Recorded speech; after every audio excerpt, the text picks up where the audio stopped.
Yo, what's going on, everybody? This is Dylan Talk Sports. My name is Dylan. In this video, what we're going to be doing is we're going to be reacting to Ohio State's victory over Rutgers. Ohio State had a very slow start in this game. It ended up being 7-9 at halftime.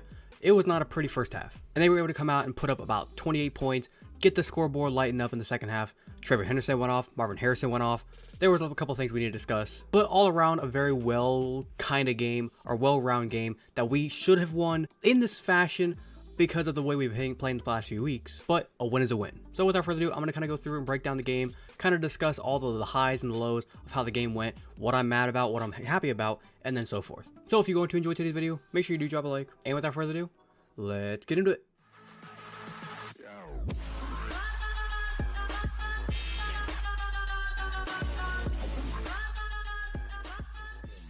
Let's go ahead and start off with the first half. Realistically, the first quarter. First quarter looked good. Ohio State got the ball. They drove right down the field, and they got the touchdown. Rutgers had the ball first. They didn't really do much with it. They tried to run the ball. They were doing their thing, but they ended up punting the ball back to Ohio State. It was a muff punt.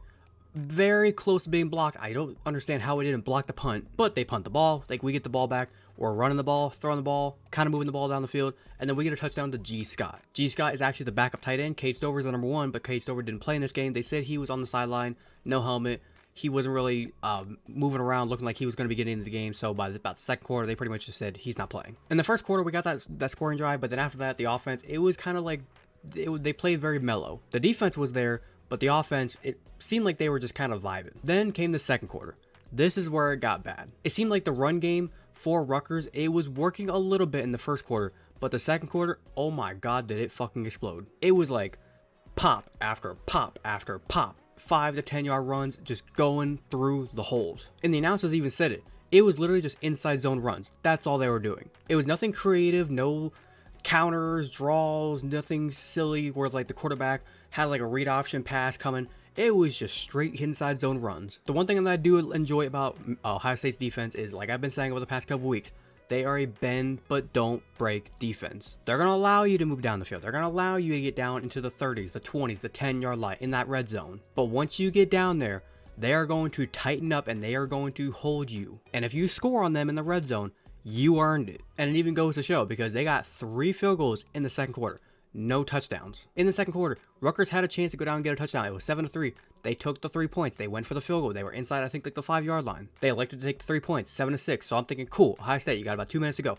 Can we go down here and at least get maybe 3 points so we can push this lead back to 4? First play, I think it was either a run or a pass. I forget which one, but it was like 8 yards. Nice little play. Next play, Kyle McCord, he has Marvin Harrison Jr. on like a corner route. The route was good. Marvin Harrison, he took the corner. He was wide open. It's just Kyle, the way he needed to throw the ball, he needed to put like an up and over arc. He was just trying to zip it up to him.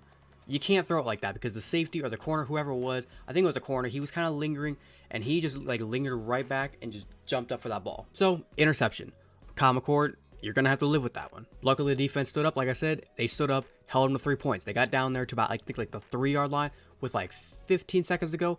Rutgers, in that moment, even the announcer said, they can't be running the ball now. If you run the ball, you better be for damn sure this ball's going in the end zone. So they tried to throw the ball once, throw it to the back of the end zone with like 11 seconds to go. They tried to throw the ball again. Ended up having to throw the ball, went towards the back of the end zone because the receiver tried to run for it, but you don't want to get picked off as well. So he just threw it back to the end zone. With about 5 seconds to go, took the 3 points, 7-9. In the third quarter, defense stood up. That 93-yard interception return, that was fucking huge. And I was scared for a second because there was a flag that got called on that play. And then they started discussing possibly targeting by Proctor. It ended up being no call there. Proctor actually went out of the game for the rest of the game after that hit with a concussion, I think is what he had. He was on the sideline. He was just laughing, talking with the guys, but they didn't give his helmet back. So I'm guessing he probably had a concussion. They decided, give me your helmet. You're done for the game. Just take the day off. And it kind of sucked at that moment because he was our best defensive player out there during the whole first half. But 97 or 93-yard interception return, great touchdown. We needed that score. Fast forward, we get a touchdown at the end of the third quarter with Treveyon Henderson getting a nice touchdown run. And in the fourth quarter, Rutgers, they really didn't do much else on offense. I mean, they did get one extra touchdown. I will say that. They got a touchdown there at the beginning of the fourth quarter, which it was huge for them. It also got called holding the defender. I think it was number 1 for Ohio State. He had him like all held up around his waist. And it looked like a simultaneous catch from both the corner and the receiver. But if both guys catch at the same exact time, it goes to the offense. And also because of the holding penalty, it just gave him a touchdown. But to kind of wrap up the game, Ohio State got 2 more touchdowns later on the game. Both were touchdown catches to Marvin Harrison Jr. Great stats for them. Now that that's out of the way, let me kind of go through and break down each little thing. Defense. Defense played great. Like I said, defense was bend but don't break. They held up their ground. And also the only time they actually scored in the entire game was, I believe, on that touchdown drive. They had, I think, a illegal contact, or no, hands to the face penalty. They had a pass interference penalty, and then there was something else, I think an unnecessary roughness penalty.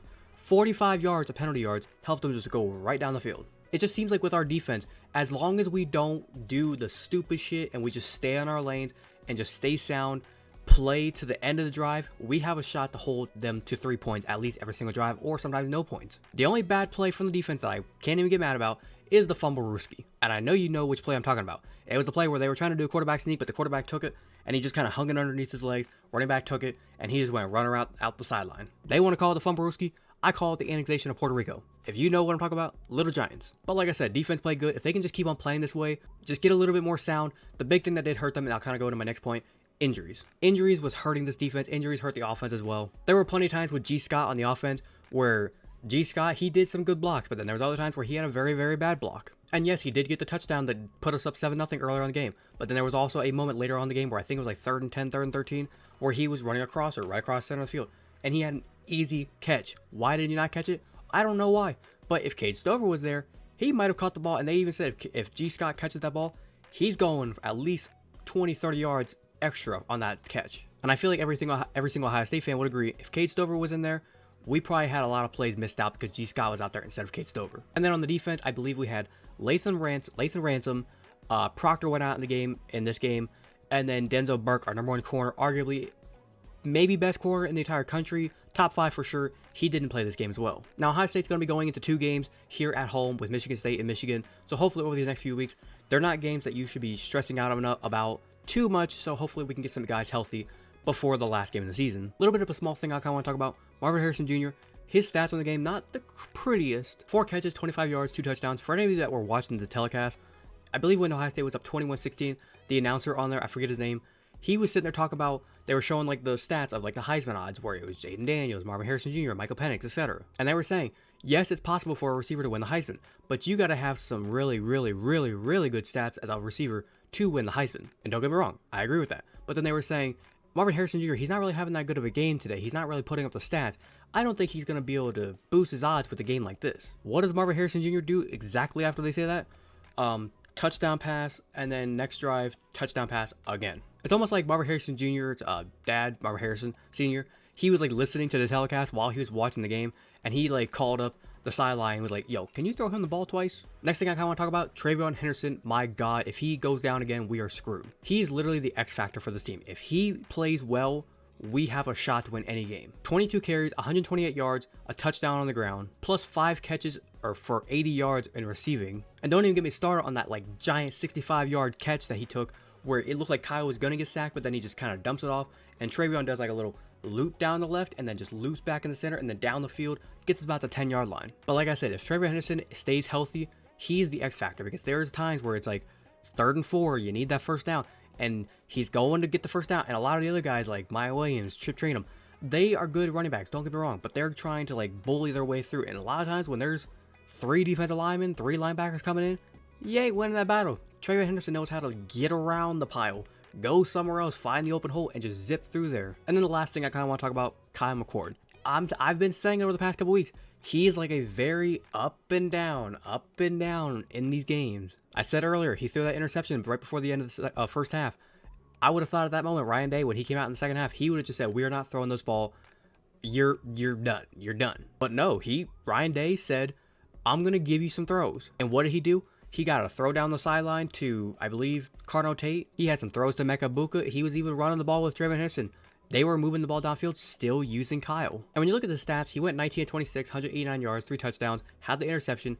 When you look at those stats, you gotta look at it and you're like, you didn't do too good, but you didn't do awful. And that's the definition of how Kyle plays.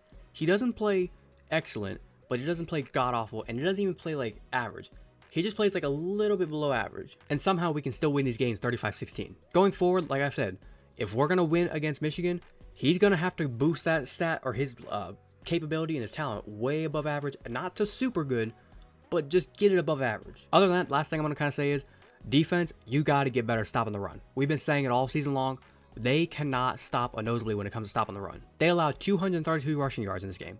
232. If you don't remember the game against Michigan the last 2 years, Michigan likes to run the ball. If we cannot stop the run against Rutgers, we're fucked. But other than that, that's all I got to discuss for today's video. As always, if you're an Ohio State fan and you went on to enjoy this video and you had a different opinion on kind of how the game went, maybe a different outlook, if you thought the defense played good or bad, Kyle McCord, if he played good or bad, who was the X factor? Like I said, I think it's Treveyon Henderson. Marvin Harrison Jr., people have been saying is the X factor, but we already know how good he is. But with all that said, let me know your opinion down in the comment section down below, kind of how you think the whole game went as a whole. If you wanted to enjoy today's video, make sure you go ahead and drop a like. It's very much appreciated if you do so. And if you're a fan of the content that I do post here, I upload Ohio State game reactions every single week whenever Ohio State plays. So if you're a fan of these reactions or just anything sports related, if you're a fan of sports content, I do post sports content here. So hit that big red subscribe button and do not forget to hit that little notification bell to be notified the second I post. But without further ado, this has been Down Talk Sports. Have a great day. Peace.